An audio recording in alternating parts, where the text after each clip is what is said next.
காடு மற்றும் மனிதர்கள், ஒரு மாயமான நட்பின் கதை. ஒரு நேரத்தில் தமிழ்நாட்டின் அழகான ஒரு காட்டில் பல விலங்குகள் மகிழ்ச்சியுடன் வாழ்ந்து வந்தன. அந்த காட்டின் மத்தியில் ஒரு சிறிய பூனைக்குட்டி, ஒரு நரிக்குட்டி மற்றும் ஒரு குரங்கு குட்டி வாழ்ந்தனர். அவர்கள் நல்ல நண்பர்களாக இருந்தனர். அவர்கள் ஒருமித்து விளையாடி அங்கு வளமாக வாழ்ந்து வந்தனர். அந்த காட்டின் எல்லையில் ஒரு சிறிய கிராமம் இருந்தது. அங்கே தங்கம் என்ற சிறிய பையனும் அவன் தாயும் வாழ்ந்தனர். தங்கம் ஒரு ஆர்வமுள்ள சிறுவன். அவனுக்கு காட்டு விலங்குகளைப் பற்றி அதிக ஆர்வம் இருந்தது.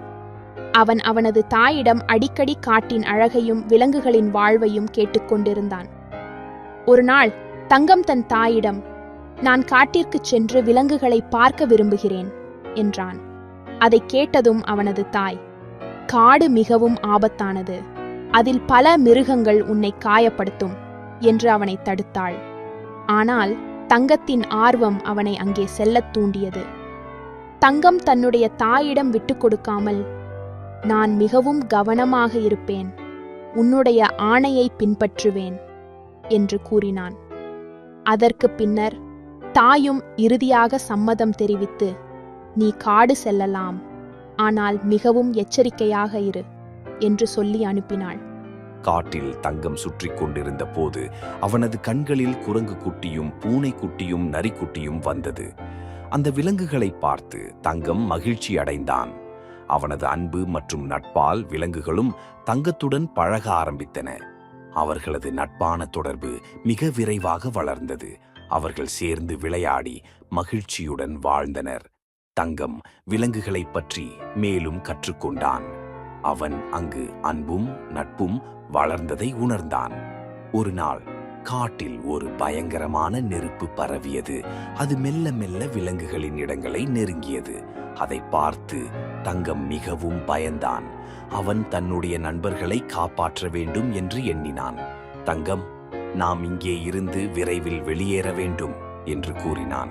விலங்குகள் அவனது ஆணையை உடனே பின்பற்றி ஓடின. அவர்கள் அங்கு இருந்து வெளியேறிய போது நெருப்பு அவர்களை நெருங்கியது. விலங்குகள் மிகவும் பயந்து ஓடின. அவர்கள் தங்களை காப்பாற்ற வேண்டியது முக்கியம் என்று எண்ணின. அந்த நெருப்பிலிருந்து தங்களை மீட்க முயற்சித்தனர். அந்த நேரத்தில் தங்கம் தன்னுடைய தாயிடம் கற்றுக்கொண்ட சில மூலிகைகளை நினைவு கூறினான். அவன் தன் நண்பர்களுக்கு உதவுவதற்கு அதை பயன்படுத்தினான். அவர்கள் நெருப்பில் இருந்து தப்பிக்க வழி கண்டனர். நெருப்பிலிருந்து தப்பியவுடன் அவர்கள் மீண்டும் காடு முழுவதும் சுற்றின. அவர்கள் அனைவரும் மகிழ்ச்சியுடன் சந்தித்தனர். அவர்கள் தங்கள் வாழ்க்கையில் எப்போதும் இப்படி ஒரு அனுபவம் மறக்க முடியாது என்று உணர்ந்தனர்.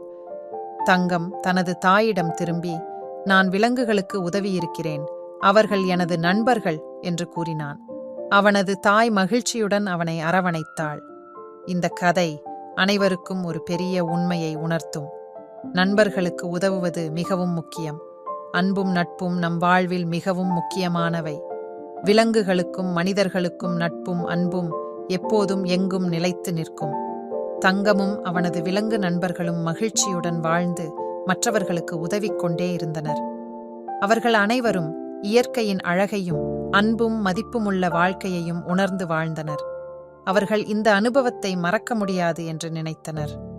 இந்த மாயமான கதை குழந்தைகளுக்கு நட்பும் அன்பும் முக்கியம் என்பதை உணர்த்தும். அதையும் கடைப்பிடித்து நல்லவற்றைச் செய்ய ஊக்கமளிக்கும். இதை படுக்கை நேர கதையாக கேட்டவுடன் குழந்தைகள் தங்களது நட்பையும் அன்பையும் மதிக்கவும் இயற்கையையும் பாதுகாக்கவும் மனதில் கொள்ளுவர்.